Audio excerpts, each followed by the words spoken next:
Hello friends, welcome to my channel. आज आपण दर्शनी किंमत पाहणार आहोत. याच्या आधी आपण स्थानिक किंमत पाहिली. दर्शनी आणि स्थानिक किंमती दोन्हीवर प्रश्न एकत्र येऊ शकतात, पण पहिल्यांदा आपण स्थानिक किंमत पाहिली. आज आपण दर्शनी किंमत पाहणार आहोत आणि त्यांचे एकत्रित प्रश्न नंतर पाहणार आहोत. दर्शनी किंमत म्हणजे काय? दिलेल्या संख्येत येणाऱ्या 0 ते 9 या अंकातील जो अंक आपण वाचतो ती त्यांची दर्शनी किंमत आहे. 0, 1, 2, 3, 4, 5, 6, 7, 8, 9 हे अंक आपण जसे वाचतो तशी त्याची दर्शनी किंमत येते. उदाहरण दिले बघा 12. आता 12ची स्थानिक किंमत विचारली नाही तर 12ची स्थानिक किंमत किती येते? 10 उभी रेष 2. कारण 1 दशक स्थानीय म्हणून 10 आणि 2 एकक स्थानीय म्हणून 2. पण इथं आपल्याला दर्शनी किंमत विचारली. आपल्याला इथं अंक काय दिसतोय? 1 आणि इथं काय दिसतोय? 2. पण तो कोणत्या स्थानी आहे याचा विचार दर्शनी किंमतीमध्ये केला जात नाही. फक्त जो अंक दिसतोय त्याची दर्शनी किंमत लिहायची. 1 ची दर्शनी किंमत किती आहे? 1 आहे. 2 ची दर्शनी किंमत 2 आहे. याचं उत्तर असंच लिहितात, नाही तर 1-1 असं नाही लिहित. 1 ची दर्शनी किंमत 1 आहे असं शब्दातच लिहावं लागतं. 342 ची दर्शनी किंमत बघा. 3 ची दर्शनी किंमत किती येणार? 3. 4 ची दर्शनी किंमत 4.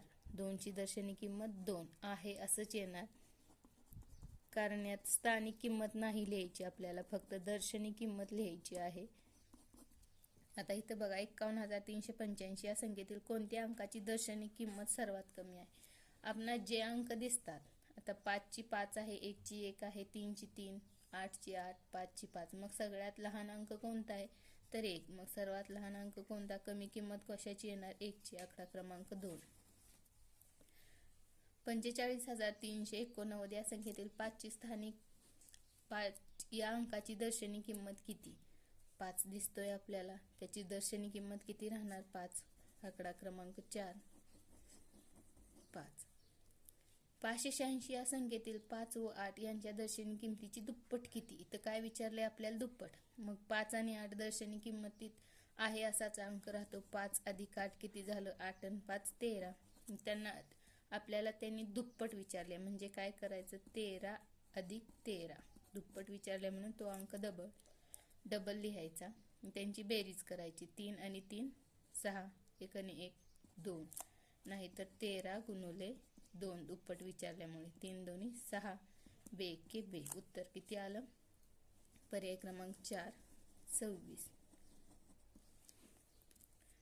ज्यावेळेस आपणास दुप्पट विचारली जाते त्यावेळेस त्या संख्येचे डबल करायचं असतं, कधीही कमी करायचं नाही. अंकाची कमीत कमी किंमत विचारली तर तो अंक फक्त लहान किती आहे एवढाच बघायचा. आता सरावासाठी प्रश्न दिलेत बघा. 48 ची दर्शनी किंमत किती आणि 4,856 ची दर्शनी किंमत किती? दर्शनी किंमत अशी लिहितात, स्थानिक किंमत ती सारखी नाहीत लिहित. 3 ची दर्शनी किंमत 3 अशा प्रकारे लिहिली जाते. 74,085 या संख्येतील 74,058 या संख्येतील 4 ची दर्शनी किंमत किती? आपल्याला इथं 4 ची विचारले.